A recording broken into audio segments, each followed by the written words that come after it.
کہ یوسف کمبل پور صاحب کا ایک ہمارے پاس عجائبات فرہنگ سب سے پہلا جسے کہا جاتا ہے وہ ہے. زیادہ معلوماتی نوعیت کے سفر نامے، حالی کا سفر نامہ یا سر سید کا سفر نامہ یا شبلی نعمانی کا سفر نامہ، وہ جو ہمارے کلاسک عہد کے سفر نامے ہیں ان میں جو شکل ہمیں نظر آ رہی ہے اس میں کوئی ادبی معراج، کوئی زبان کی لطافت یا کوئی جو ہمیں بعد میں قدرت العین حیدر کے ہاں یا مستنصر کے ہاں نظر آتی ہے. عطیہ فیضی کا، اب میں خواتین کی بات آپ سے الگ رکھنا چاہ رہا تھا. اچھا بینا آپ نے چونکہ عطیہ فیضی کا نام لے لیا. اچھا ہم یہ دیکھتے ہیں کہ ایک تو وہ زمانہ ہے کہ اردو ادب میں خاتون اپنے نام سے کوئی چیز تحریر نہیں کر سکتی. کوئی بنت ماجد الباقر ہے، کوئی والدہ افضل علی ہے اور اس طرح سے. لیکن ابتدا ہی میں خواتین نے سفر نامے لکھے. سب سے پہلے سفر نامہ بیگم صاحب بھوپال، آپ حج کے لیے گئی ہیں، اس میں بڑا دلچسپ واقعہ جو بیگم صاحب بھوپال میں بھی لکھا گیا کہ آپ کا اونٹ جو تھا وہ باقی قافلے سے بچھڑ گیا اور بیگم صاحبہ کو یہ خوف نواب کہ یہ خوف طاری ہوا کہ شاید یہ بدو کہیں مجھے اغوا نہ کر لیں، تو وہ اپنے اونٹ کے اوپر بیٹھی ہوئی اشرفیاں اچھالتی گئیں تا وقت کہ لوگوں نے ڈھونڈتے ہوئے آ گئے.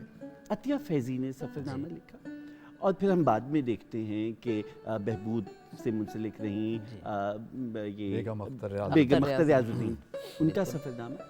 یہ جو شروع ہی سے خواتین نے سفر نامے، کہاں تو چلمنوں کے پیچھے بیٹھی ہزار پردوں میں چھپائی گئی بیبیاں اور کہاں سفر نامے. یہ آپ نے بہت خوب بات کی ہے. یہ جس طرح یہ سفر خواتین کا اب آپ نے بات کر دی، چونکہ سفر بھی اور سفر نامہ بھی، چونکہ خواتین کا لکھنا بذات خود ایک سفر نامہ ہے. آپ اگر اس کو فلسفی کی انداز سے سوچیں تو یہ بھی ہے کہ ہمارا سفر، چونکہ میں خود بھی بیگاف کے نام سے لکھا کرتی تھی، اس لیے میرے بہت سی تحریر جو میری ایسی ہیں جو کہ بینا گوئندی کے نام سے نہیں تھی، کیونکہ مجھے ایسا تھا کہ مجھے اپنے اس چیز کو چھپانا بھی تھا کہ میں لکھتی ہوں.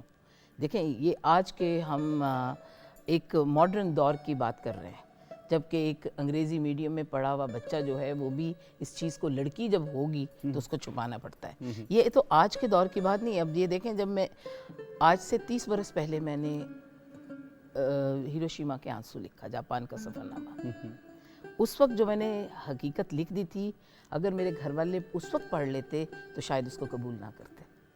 اب وہ فخریہ انداز سے کہتے ہیں کہ یہ روایت ہمارے ہاں عام ہے. اب وہ روایت بن گئی ہے چونکہ ہم ویلیوز کو اپنے طریقے سے ٹرانسلیٹ کرتے ہیں، اپنے ماحول کے مطابق کرتے ہیں. چونکہ ہماری ایتھک اور مورل ویلیوز ٹورڈز وومن، ہماری خواتین کے بارے میں وہ چینج ہو جاتی ہیں. لیکن بطور خاتون، اور جیسے آپ نے یہ بات کی ہے، میں یہ سمجھتی ہوں کہ ان خواتین کا ایک اپنا سفر تھا جس سفر کو انہوں نے تحریر کیا، اور ان کا شعور اور ان کی جو ان کو پر پوری مسافتوں سے جس انداز سے وہ ایک زندگی گزار رہی تھیں اور ان کو دیکھنے کا انداز مردوں سے اور اس دور کے دوسرے لوگوں سے بہت مختلف تھا. تو اس لیے ان کے سفر ناموں میں آپ کو بہت باریکیاں بھی نظر آئیں گی، اور یقین مانیں کہ بہت سی چیزوں سے، حقائق کے اوپر سے انہوں نے پردہ نہیں بھی اٹھایا ہوگا. یہ بھی میں بتا دوں، آج کی سفر نامہ نگار خواتین جو ہیں وہ شاید تھوڑا سا مبالغہ آرائی سے کام لے سکتی ہیں. اب لیکن چونکہ اب ہم بہت خواتین کو ایک آزادی ایک بظاہر مل چکی ہے، بظاہر، ٹھیک ہے. لیکن یہ میں آپ کو ایک بات بتاؤں کہ اس دور میں نے بھی جو لکھا، ہم نے بھی ایک ڈھکا چھپا انداز سے لکھا. بینا جو بیگاف نے لکھا ہے اور جو بینا گوئندی اس کو ابھی تسلیم کرنے کو تیار نہیں تھی، تو اس کی وجہ کہیں یہ تو نہیں تھی کہ وہ دوستوں میں ایک اصول طے ہوتا ہے سفر کرتے ہوئے، what happens in Rome stays in Rome. That's right. یہ بھی بات ہے، لیکن اس کے علاوہ ہمیں تھوڑا سا، چونکہ ہم اگر سچ اب میں سچ لکھ سکتی ہوں پچھلے 15-20 برسوں سے، چونکہ دیکھیں اس لیے چونکہ جب ہم نے معاشرے کو تب بھی سچ لکھا تھا، تب لوگوں نے پڑھا ہی نہیں اس سچ کو، اس لیے کہ میری بچت ہو گئی. یہ ایک بڑی اچھی بات بینا نے کہی ڈاکٹر صاحب. عورت کا سچ لکھنا یا مصنف کا سچ لکھنا مصنف کو ادیب بنا دیتا ہے اور وہ ادب میں آ جائے، اور اگر سفر نامے میں بھی یہ رنگ آ جائے تو کیا بات ہے. ایک اور خاتون جن کی اپنی ادبی حیثیت تو کیا کمال ہے، لیکن سفر نامے میں آئیں تو قرۃ العین۔ جی بالکل دکھلائے لے جا کے اسے مصر کا بازار، یعنی یہاں پر ایک تو یہ پورا سفر نامہ ہے، لیکن جب کار جہاں دراز ہے بھی لکھا تو وہ بھی جو اپنی ارتقاء کا سفر لکھا ہے، وہ مطلب اپنے نطفے کی ابتدا کرتے ہوئے خود تک آئی ہیں کہ حضرت زید شہید سے زیدیوں کا کہ میں تجھے موت بھی ایسی حسین دوں گا کہ جیسا کہ تو دل فریب ہے۔ یہ جو رنگ ہے جب ادیب نے لکھا، اس کو آپ کس طرح سے دیکھتے ہیں؟ کیا اس میں انہوں نے اپنی جو افسانے کا انداز ہے اس کو برقرار رکھا ہے، جو ان کی ناول نگاری کی وہ ٹیکنیک ہے اس کو سامنے رکھا ہے؟ کہاں آپ اس کو جج کریں گے؟ کار جہاں دراز ہے تو بالکل ایک ایسی کتاب ہے کہ جس کے بارے میں آپ حتمی طور پر یہ طے نہیں کر سکتے کہ یہ سوانح عمری ہے، یہ ناول ہے، یہ کوئی سفر نامہ ہے، یا یہ کوئی خود نوشت ہے۔ یہ طے کرنا بڑا مشکل ہے، اور اس کی بنیادی وجہ یہی ہے کہ انہوں نے ایک یعنی اپنی ذات کو یا اپنی جو فیملی ہے، اپنا جو ان کا خاندان ہے، شجرہ جو ان کا، ہاں، اس کو بنیاد بنا کر انہوں نے پورے زمانے کا ایک دائرہ بنایا ہے، ایسی اچھی تاریخ نگاری، اور وہ تاریخ ہے، وہ تاریخ۔ ابھی تو اس میں جو مجھے بڑی دلچسپ بات لگتی ہے، اب نواب مظفر علی خان نے مظفر نگر کو آباد کر دیا ہے، اور وہاں پہ خاندان سادات زیدیہ کے کچھ گھر ہیں، جن میں سے ایک پھوپھی جو ہیں وہ بیوہ ہو گئی تھیں اور انہوں نے کنویں میں جا کے خودکشی کر لی، اور سنا ہے کہ پاس کے پیڑ پہ اب وہ چڑیل بن کے لٹکتے ہیں۔ تو جو اس دور کے یہ کوپس تھے، کس قسم کی یہ ایسی باتیں ہیں، اور وہ اس کو بھی بڑے دلچسپ انداز میں انہوں نے ڈاکومنٹ کیا، پورا ایک سوسائٹی کا اس ایپ کی پکچر سامنے آ جاتی ہے۔ کار جہاں درازے کی بات ہوئی تو علامہ اقبال یاد آ گئے، بالکل باغ بہشت سے مجھے حکم سفر دیا تھا کیوں، کار جہاں جہاں دراز ہے اب میرا انتظار۔ ایک سفر۔ اچھا، اس میں اب یہ دیکھیے کہ ہم ہمیشہ بات کرتے ہیں مجبوری کی اور اختیار کی۔ اب انسان کا پیدا ہونا، اس کا دنیا میں آنا یا دنیا میں جانے کا جو اس کا وقت ہے، یہ چیزیں شاید طے نہیں ہیں یا اس کے اپنے اختیار میں نہیں ہیں۔ اپنی خوشی نہ آئے نہ اپنی خوشی چلے، وہ والا معاملہ ہے۔ لیکن اقبال نے کتنی خوبصورتی سے انسان کے جبر اور اس کے اختیار کی کیفیت کو بیان کیا ہے اس کے اندر، کہ ایک سفر جو ہے وہ جو مجبوری سے شروع ہوتا ہے، مگر یہ کہ اس سفر کے درمیان بہت سے ایسے مرحلے ہیں جن کو خود شخص نے، فرد نے طے کرنا ہے کہ اس نے کس طرح سے ان مرحلوں سے گزرنا ہے، کس طرح سے اس نے اپنی زندگی بسر کرنی ہے، کس طرح سے اس نے اپنے ٹارگٹس جو ہیں وہ اچیو کرنے ہیں، ان تک پہنچنا ہے۔ تو وہ اس کے لیے پھر وہ ایک پورا لمبا سفر کرتا ہے، اور اس میں پھر وہ بھول جاتا ہے کہ کہیں مجبوری بھی اس کے آڑے آئی تھی، وہ بھول جاتا ہے اس بات کو، اور پھر وہ آگے بڑھتا ہے اور اپنی ذات کا بھرم رکھنے کے لیے جد و جہد کرتا ہے، کاوشیں کرتا ہے، نام بناتا ہے، پہچان بناتا ہے۔ اور دنیا میں جتنے بڑے لوگ ہیں جن کا نام یا پہچان ہے، تو ایسا محسوس ہوتا ہے جیسے کہیں مجبوری یا کوئی جبر جو ہے وہ ان کے کہیں قریب سے بھی ہو کر نہیں گزرا۔ اور وہ جو جرأت زندانہ ہے، اب میرا انتظار کر، وہ کیا انداز ہے، ہاں کیا انداز ہے یہ کہ اب میرا انتظار، میرا۔ ابھی نا ہم اگر بات کے جو سفر نامے لکھے گئے بیگم اختر ریاض الدین کے، ان کا ایک اپنا آپ بہبود، آپ نے یہاں پہ وہ ادب سے ان کا تعلق نہیں ہے، وہ سماجی بہبود کے شعبے سے آئیں، اور انہوں نے خواتین کی سماجی بہبود میں بالکل منفرد جداگانہ مقام قائم کیا، لیکن سفر نامہ لکھا تو وہ بھی کیا کمال کر۔ جی بالکل، ان کے سفر ناموں کی سب سے بڑی مجھے جو خوبی نظر آئی کہ انہوں نے اپنے پورے ماحول کو اپنے ساتھ لے کے چلی۔ اب جیسے ابھی آپ بات کر رہے تھے کہ ڈاکٹر صاحب بات کر رہے تھے سفر، انسانی سفر زندگی سے موت تک کا۔ اب دراصل بات یہ ہے کہ ہر شخص، میں سمجھتی ہوں، ایک سفر نامہ نگار بن سکتا ہے اگر وہ فوکس رکھے۔ جب ہم اپنے سفر پہ فوکس رہیں اور ہم یہ سمجھ کے زندگی کو گزاریں کہ یہ زندگی ایک سفر ہے. میں سمجھتی ہوں ہماری مجبوریاں بھی ہمارے آڑے نہیں آ سکتی, ہمیں کسی کا خوف نہیں ہو سکتا, ہمیں کسی کا جبر سے لڑنے کا بھی ہمارے اندر جرأت آ سکتی ہے. تو آپ اگر ان کے, ہماری بیگم ریاض کے اگر سفر ناموں کو دیکھیں, ان کے اندر میں یہ سمجھتی ہوں کہ کچھ مجھے ان کے پڑھنے کا, جاپان کا ان کا جو سفر نامہ, وہ 3 اٹلی اور جاپان اور 3 ممالک کا, وہ بلکہ انہوں نے مجھے خود ہی گفٹ کیا ایک زمانے میں. تو اس میں انہوں نے یقین مانے کہ یہ بھی لکھا کہ کس وقت تک ان کے ہسبینڈ جو تھے ان کا وہ ویٹ کرتی رہی, اور اس دوران کے اوپر 2 قسطیں ختم ہو جاتی ہیں اس کمرے کے اندر. یہ آپ ان کا جاپان کے. تو میرا کہنے کا مطلب یہ ہے کہ وہ بھی ان کے لیے ان کا انتظار جو تھا, وہ سمجھتی ہیں کہ یہ بھی میرے لیے ایک بہت اسی طرح ہے جیسے کہ ہم موت کا, دیکھیں ہم یہاں پہ کیا کر رہے ہیں سب لوگ, اگر ہم یہ دیکھیں ہم منتظر ہیں, ہم سب لوگ اس مسافت کو کمپلیٹ کرنے کے منتظر ہیں, جو کہ سفر ہم ایک مسافت کو طے کرتے ہیں نا, اس مسافت, اور لیکن اس میں فوکس اور تلاش, جستجو, اور جب اس میں شعور آ جائے کہ ہم واقعی اس قید سے آزاد ہونا چاہتے ہیں, اس سفر کو مکمل کرنا چاہتے ہیں, چونکہ منزل جو ہے وہ کسی چیز کو, ہر چیز کو تکمیل سمجھ لینا وہ آپ کی منزل نہیں ہے, چونکہ میرے نزدیک منزل کچھ بھی نہیں ہے. اچھا, چونکہ منزلیں تو تبدیل ہوتی ہیں, یہ مکمل نہیں ہوتی. بیگم ریاض الدین کے بارے میں تھوڑا سا بات کرنا چاہ رہا ہوں. ایک تو وہ انگریزی کی پروفیسر تھیں اور یہاں لاہور میں کئی سال انہوں نے پڑھایا. پھر ان کی شادی جو ہے وہ ریاض الدین سے ہوئی جو ڈپلومیٹ تھے, اس کی وجہ سے ان کو ساری دنیا کو دیکھنے کا موقع ملا. ان کا جو سفر نامہ ہے دھنک پر قدم, اس کو آدم جی ایوارڈ بھی ملا اس زمانے میں.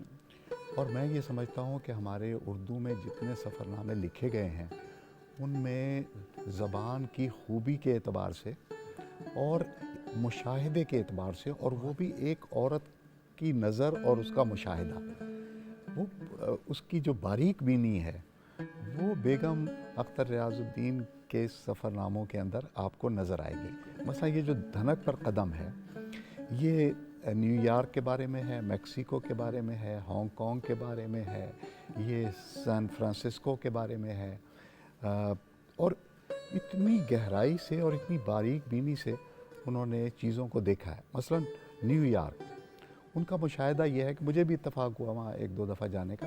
ان کا مشاہدہ یہ ہے کہ جو مین ہیٹن علاقہ ہے وہاں لوگ جو ہیں سورج نہیں دیکھ پاتے, یعنی کسی ایسے وقت میں وہ دفتر میں آتے ہیں جب ابھی سورج نکلا نہیں ہوتا, اور رات گئے کہیں وہ واپس جاتے ہیں. اسی طرح انہوں نے وہاں ایک انڈر گراؤنڈ ٹرین کا ذکر کیا ہے جہاں یعنی ایک طرح سے جرائم ہوتے ہیں, اور کہیں بھی کسی بھی صورت میں آپ اکیلے وہاں سفر نہیں کر سکتے, یا رات میں کسی ایسے وقت سفر نہیں کر سکتے جب وہاں سواریاں کم ہوں. میں خود بھی ٹائم اسکوائر سے ایک مرتبہ واپس آ رہا تھا, اور میں جب وہ نیچے سیڑھیاں اتر رہا تھا تو مجھے کسی نے منع کیا کہ آپ اس وقت نہ جائیں. تو میں پھر وہ ایک ٹیکسی لے کر وہاں سے گیا. تو یعنی ان کی جو آبزرویشن ہے, تو انہوں نے یہ بتایا ہے کہ یہ کس طرح کا ایک میں یہیں آپ سے یہ سوال کرنا چاہتا ہوں جو آپ یہ بتلا رہے ہیں, یہ سب جو معلومات ہیں یہ کسی سفر نامے میں, ہم بیگم اختر ریاض الدین کا ذکر کر رہے ہیں یا کوئی بھی ایسا شخص جو بظاہر ادیب نہ ہو, اس کے تحریر میں اس لیے آیا ہے کہ وہ معلومات کے اس منبع سے منسلک تھا اپنی نوکری کی وجہ سے یا اپنے شوق کی وجہ سے. اس میں اس کا ادبی کمال تو نہیں تھا. تو ادیب کا سفر نامہ کیا پھر اس سے محروم رہ جائے گا, کیونکہ وہ تو معلومات کے منبع سے منسلک نہیں ہے. سو یہ اس قسم کی باتیں جو مثلا پولیٹیکل نیچر کے سفر نامے لکھے گئے, چلتے ہو تو اب یہ کوکاف کے دیس میں مولانا کوثر نیازی کا, وہ پولیٹیکل معاملات کا ادراک بھی رکھتے تھے, رسائی بھی تھی. اور بڑی خوبصورت زبان جی، استعمال زبان تو کی ہے انہوں نے. اور پھر مولانا ان کی تو پھر ویسے بھی دینی اعتبار سے بھی ان کی بہت آپ کو پتہ ہے کہ تحریر میں بھی ان کا بڑا کمال دونوں میں. تو ادیب کا سفر نامہ کیسے مختلف ہے ایک صاحب معلومات سے؟ ایک سوال میرا، اور اسی میں اگر آپ سے پوچھ لوں کہ ایک سیاحت ہوتی ہے، ایک سفر ہوتا ہے اور ایک ہجرت ہوتی ہے، کس کی داستان سفر نامہ ہے؟ ہاں، اس میں دیکھیے جو سیاحت ہے یہ تو آپ اپنی مرضی سے، اپنی خوشی سے، ہالیڈے پیکج، اپنے اختیار سے اس لیے وہ بیگ آپ کے نام سے لکھیں گے. کرتے ہیں. ہاں، اور ظاہر سفر جو ہے وہ اب ایک بڑی مجبوری کا نام ہے. مثلا مجھے آپ کی بات سے یاد آیا کہ ایک انشائیہ ہے وزیر آقا کا، جی، سیاح اس کا نام ہے. اس میں ایک پلیٹ فارم ہے جس کے اوپر لوگ بیٹھے ہوئے ہیں. ایک فیملی ہے جو اپنے پورے سامان کے ساتھ سفر میں ہے، اور سامان جو ہے جیسے ہمارے یہاں ہوتا ہے کہ پورا گھر جو ہے وہ اٹھا کر کے لے کر چلتے ہیں لوگ، تو وہ اس طرح سے اس مینار بنا ہوا ہے صندوقوں کا اور گٹھڑیوں کا، ایک ایسا مینار سا کہ جس کو وہ پیرامڈ بتاتا ہے. اور اس سے ٹیک لگا کر ایک خاتون بیٹھی ہے، بچے جو ہیں وہ سارے پلیٹ فارم پر ادھر ادھر بھاگتے پھر رہے ہیں. وہ آدمی جو اس کے ساتھ ہے وہ سامان کی حفاظت بھی کر رہا ہے، ٹرین کا انتظار بھی کر رہا ہے. این اس وقت ایک اٹیلین جوڑا وہاں پلیٹ فارم کے اوپر آتا ہے، اور جیسے ہی وہ آتے ہیں، اب وہ ان کا لباس اگر آپ دیکھیں تو بالکل بے پرواہ ہیں لباس سے، آرائش سے، کسی بھی طرح. صرف ایک جو ہے وہ پانی کی فلاسک ہے، ایک جو ہے کیمرہ ہے، اور وہ دونوں ہاتھوں میں ہاتھ ڈال کے بے خبری سے وہاں سے گزر رہے ہیں.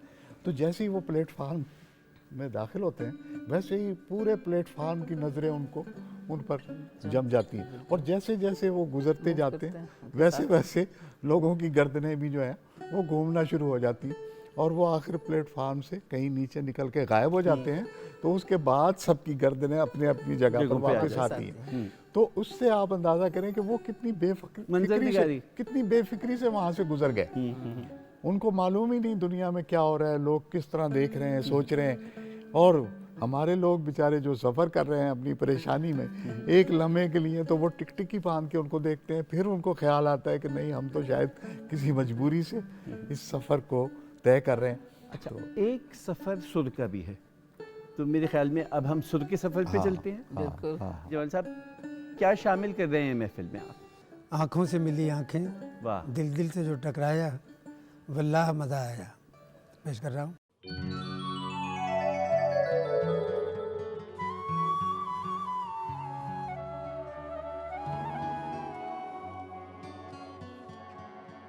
آنکھوں سے ملی آنکھیں، آنکھوں سے ملی آنکھیں، دل سے جو ٹکرایا، واللہ مزہ آیا.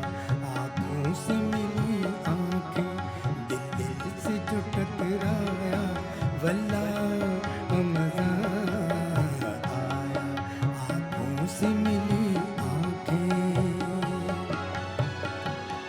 خود اپنی حالت سے وہ شوق گھبرایا، واللہ مزہ آیا. آنکھوں سے ملی آنکھیں.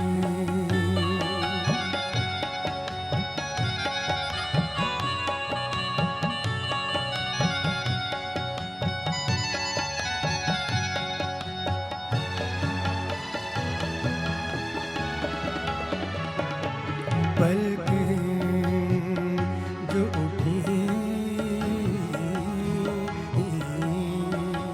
جیسے جھلکے کوئی پیمانہ،